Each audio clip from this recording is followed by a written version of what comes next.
Shalom, everybody. My name is Ira. I'm from Long Island, New York.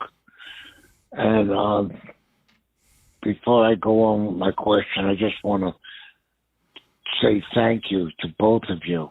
You guys are helping to bring back so many people. Like myself, I'm a Jew, but I lost the song, the beauty of the Tanakh. And Rabbi has brought it back to me. Rabbi, my question is this. Isn't it like, I know it's not, I mean, maybe it is. Do rabbis have to be married? That's the question. And the question I ask is because in the new Bible that these Christian Jews, they keep calling him Rabbi. They call this guy Jesus Rabbi. So I'm thinking he must be married, and if he's married, where's his wife? Where's his kids? So maybe you can answer that for me. Yeah. Todah Rabbi, Rabbi. I'm praying for your dad. So this is an intriguing question. It is a mitzvah in the Torah to get married and have children. So it is a one would expect, doesn't have to be a rabbi, just would expect a religious Jew to have a family, And as it turns out, this is very intriguing. There's no mention anywhere in the Christian Bible that Jesus didn't have a wife and children.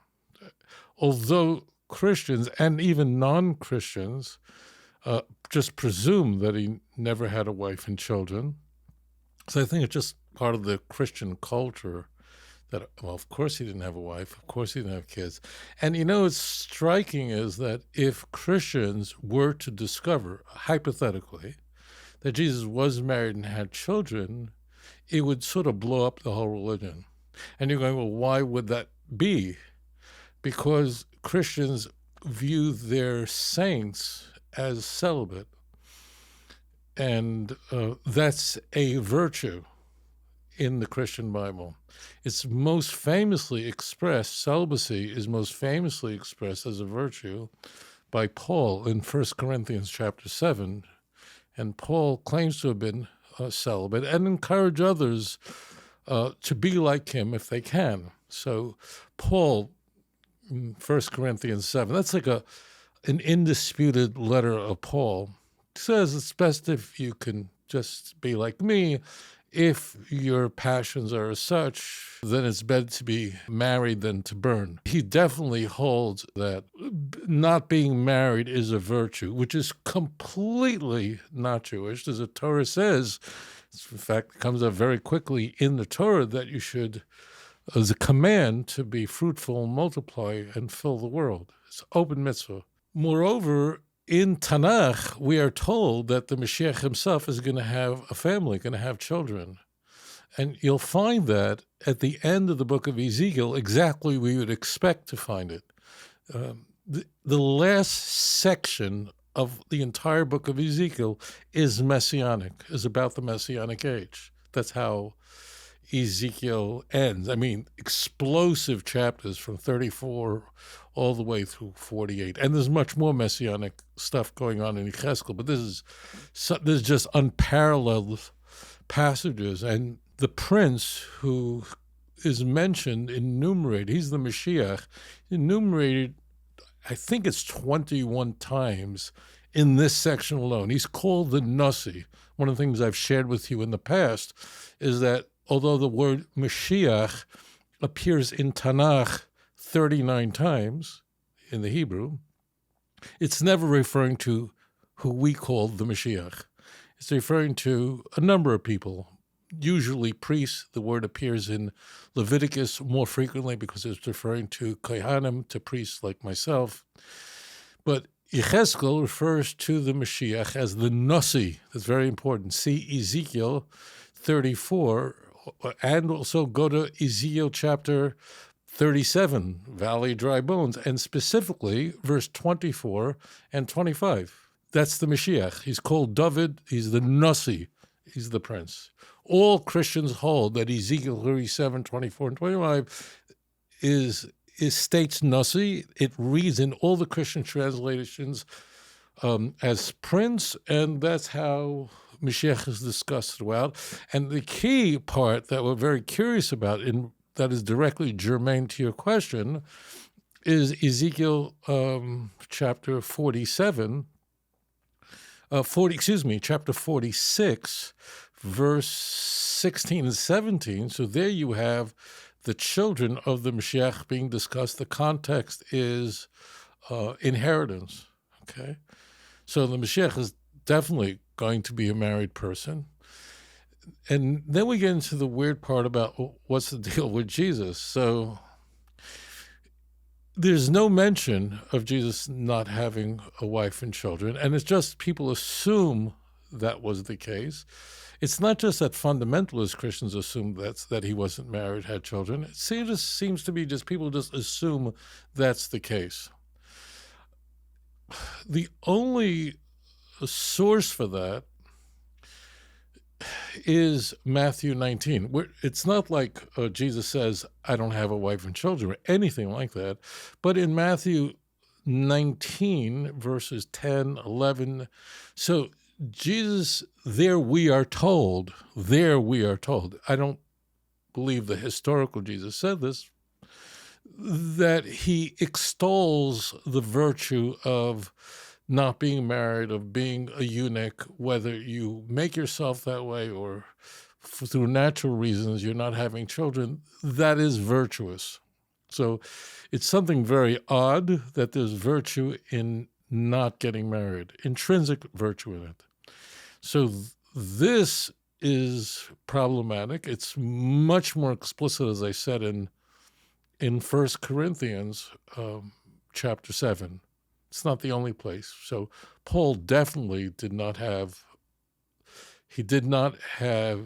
a spouse who was a woman. That's all I can tell you. More than that, I can't tell you. So, right, so that's a very big issue. It's a very big issue because it's a mitzvah from the Torah. Now about him being called rabbi. So he is called rabbi quite a bit. I think Jesus is called rabbi. He's given that title rabbi. I think about 17 or 18 times in the entire Christian Bible. Strikingly, I think he's called rabbi more frequently in the book of John.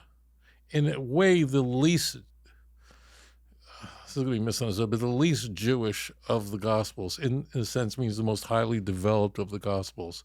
John is just, is filled with sort of contradictions in that we have this high Christology, the prologue, and then you have terms like rabbi being used a considerable number of times in the book of John. So that's unusual. The word Messiah used, not Christos, but literally Messiah, transliterated in the Greek. So so we do have Jesus being called rabbi. We also have Jesus saying that no one should be called a rabbi in Matthew 23. I don't know how the Messianic movement gets around that because they call everybody a rabbi. So in short, the Mashiach would have a wife, children. We see that in Yechezkel. It's a mitzvah it's a commandment to have children. And the problem, of course, always comes down to the following, and that is the historical Jesus, who is the real historical Jesus. The problem in answering that question is we have no non-Christian sources for that.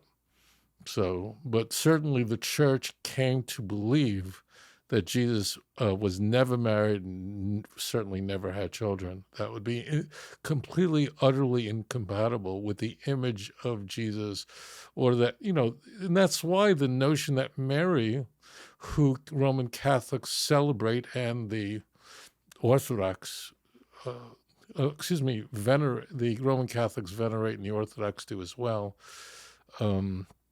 Mary is portrayed as someone who did not engage in any intimate activity throughout her life,